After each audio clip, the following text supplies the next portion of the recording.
It's a well-known fact that your way through everyday life is formed by the organization you keep, while the deep-rooted shrewdness of apathy helps us to acknowledge what we can't transform it. Never said we shouldn't be specific about the organization we keep. Allow me to impart to you the 10 sorts of people that a genuine unemotional you should avoid, not out of scorn yet chasing after harmony. Lock in my companion, this video is stuffed with a great deal of indifferent intelligence. One, the everlasting whiner. There's a feeling of substantialness that encompasses the people who grumble unendingly each time they express their discontent. They're siphoning energy not just from themselves yet in addition to those around them, since once commented, "It is not the one who has excessively little. However, the man who wants more than is poor, the steady grumbler doesn't value what they have, continuously looking for more or calling attention to what's up for an emotionless. This conduct is counterproductive. It makes superfluous pain and diminishes the understanding that life is transient." At this point, try not to get me wrong. There's no need to focus on quieting grievances, is about remembering them, tending to what can be tended to and relinquished, what couldn't be transformed. One should figure out how to find satisfaction.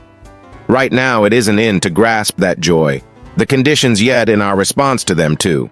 The poisonous pundit analysis, when given with unadulterated goals, can be an instrument for development anyway. The harmful pundit doesn't involve it for development, however. For control, their criticism is only sometimes useful, and as a rule, it's an impression of their weaknesses. Epicus shrewdly expressed, "It's not what befalls you yet, how you respond to it that matters."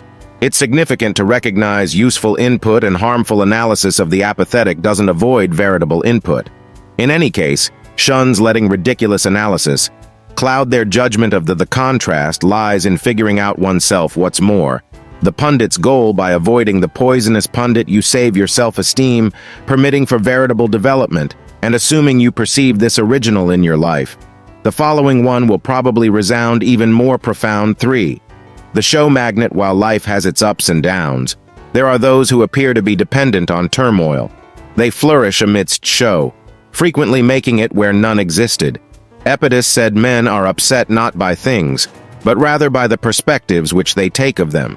The show magnet tends to see life from a perspective of contention. Furthermore, fomentation for an indifferent encompassing oneself with such energy disturbs inward harmony and misjudgment, taking part in tattle, zeroing in on others' adversities. Also, continuously looking for the following embarrassment are indications of a psyche not at harmony. By perceiving these attributes in everyone around us, we can watch our internal peacefulness and remain established in reason. 4. The consistent contender. There is a risk of continually looking at oneself in this computerized age, where everybody has a feature reel in plain view. The consistent contender flourishes in such a climate. Their value is attached to being better than every other person, continuously pursuing a moving objective. Their discussions are constantly sprinkled with their achievements, inconspicuously subverting yours. Recall the expressions of Seneca: "While we are delaying life, speeds by life is not a race. It's an excursion intended to be relished, comprehended, and esteemed." By drawing in with the steady contender, you're unwittingly buying into their concept of life's reason. The genuine indifferent grasps that their process is special, and looking at it to another resembles looking at the magnificence of a rose to the endlessness of the sea.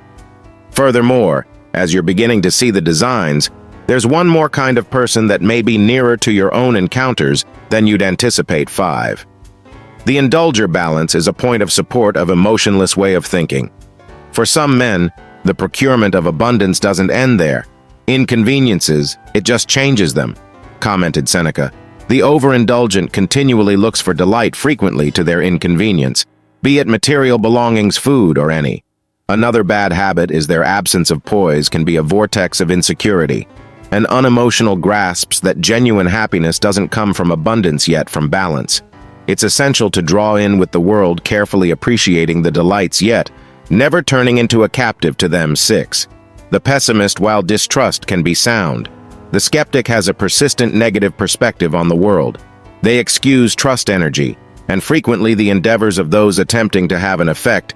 Epicus exhorts.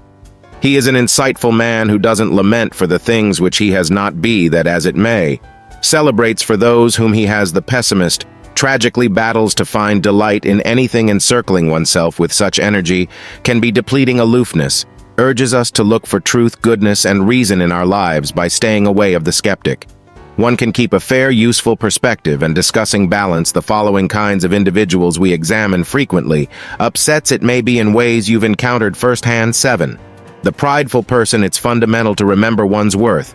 However, there's a link between certainty and haughtiness. The braggart works from a spot of vainglory, frequently at the cost of others. Marcus Aurelius shrewdly expressed, "You have control over your brain.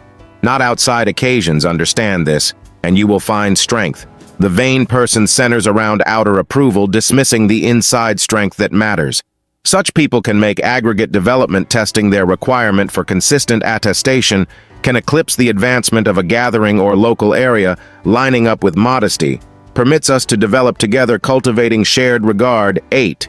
The tattle-manga news ventures quickly in the present interconnected world. The busybody blossoms with this, spreading stories with little consideration for their reality or the influence they could have drawn in with them, is to sowing seeds of doubt. What's more, misconceptions in your life, as Marcus Aurelius invests it. Squander no more energy squabbling over what a decent man ought to be.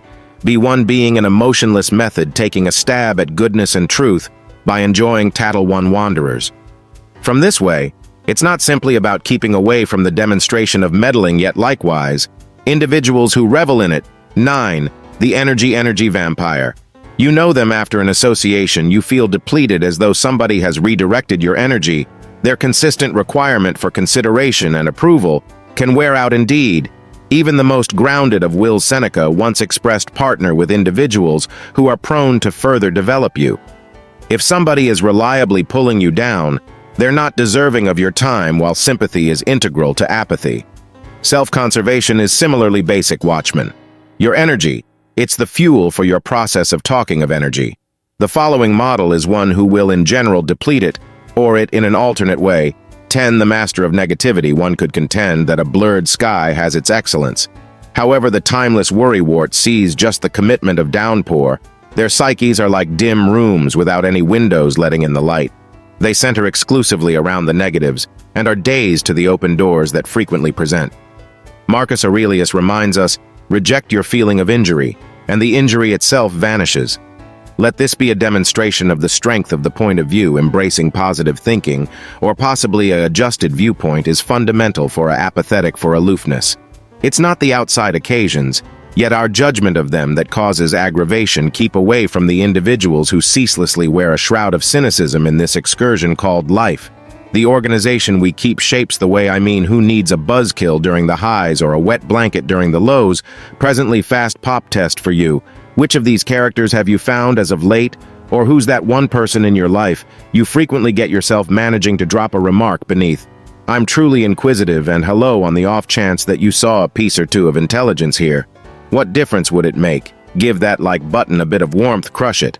As a matter of fact, and on the off chance that you're flowing with this sort of happy tap, that buy-in button and ring the warning ringer that way, you'll be in the first column getting these recordings fresh out the broiler goodness. And before you run off on the off chance that you extravagant being important for our little local area beyond here, jump over to our wire. We're dropping everyday pieces of astuteness that you will not need to miss, so get you there. Thanks for watching, and see you in the following video.